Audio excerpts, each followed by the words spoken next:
I started my interests in music and composition, so I'm primarily still a cellist, and my main interest is in virtuosity and impossibility. So, a virtuoso performer being nowadays someone that is not only executing, let's say, fast notes, but someone who is also, let's say, intellectually strong and is able to take up on,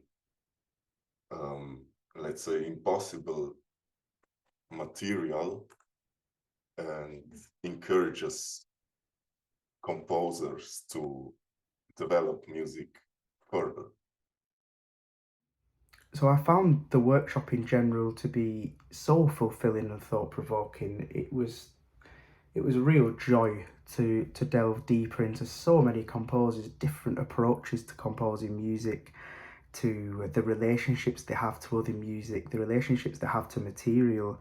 It was a real privilege to be able to hear that from so many different composers, and also to hear about different composers' personal challenges they've had in the careers as composers, which I think all of us seem to have, and it's really interesting to be open about those and talk about how we tackle those challenges, which is something that I felt is something I could take into the future with me. It was something that it was really intriguing and engaging to talk to other composers about that.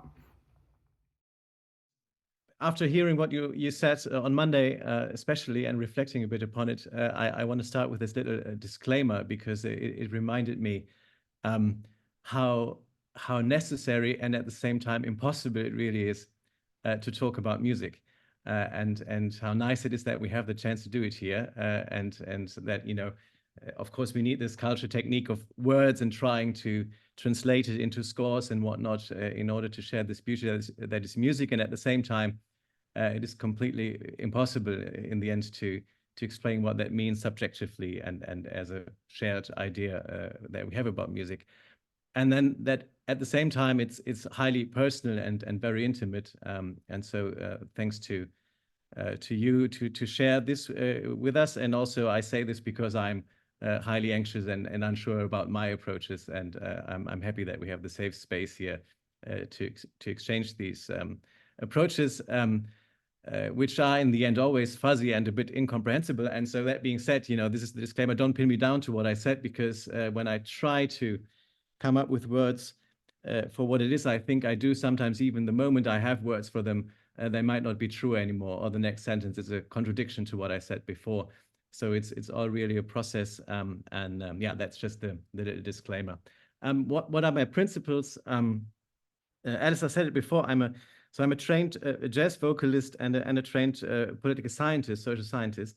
And as Oscar said so beautifully at the beginning, a composer in formation, maybe. It took me a while to find out what my medium in music really is, and to find the liberty probably to approach music in that way. So my principles are not only informed through musical scholarship or the idea, but also through a social scientific perspective, or citizen's perspective, if you will.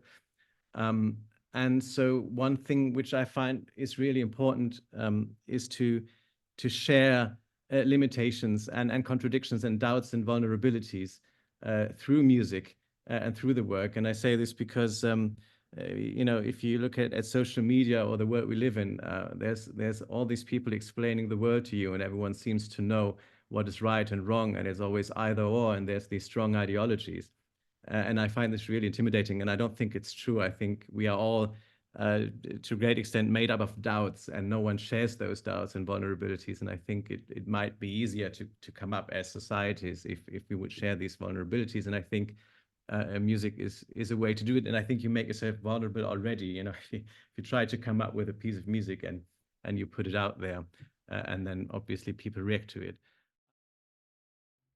One of the key moments from the workshop portion of Precept, Concept, Percept was Marco Waddell's presentation, where he spoke a lot about the position that doubt has in the creator's life, doubt with the ideas in one's own music, doubt with one's creative self. And I thought that this was a very impressive incorporation of doubt into the creative life, and very helpful for the times that we're living in today, where it feels like many of our problems come from a overwhelming certainty and unwillingness to doubt the things we've been taught by our cultures to assume, and to develop an artistic practice based on that, I think, is a very inspiring idea that I'll take with me from this workshop. And as a composer, being interested in combination and kind of combining two contrasting elements to find a sum of the whole of both, it was interesting to hear Marco's presentation, to hear how he combines two worlds of being a composer and a social scientist, and how that kind of combines together to create something really interesting. And it's the same goes for Orban, who's a performer and a composer, and again combining these two perspectives as a composer and a performer to compose music is really intriguing. And those presentations in terms of combination really spring to mind when thinking back of the week of presentations. Just to show you some of my favorite moments from the quartets, which I want to develop further.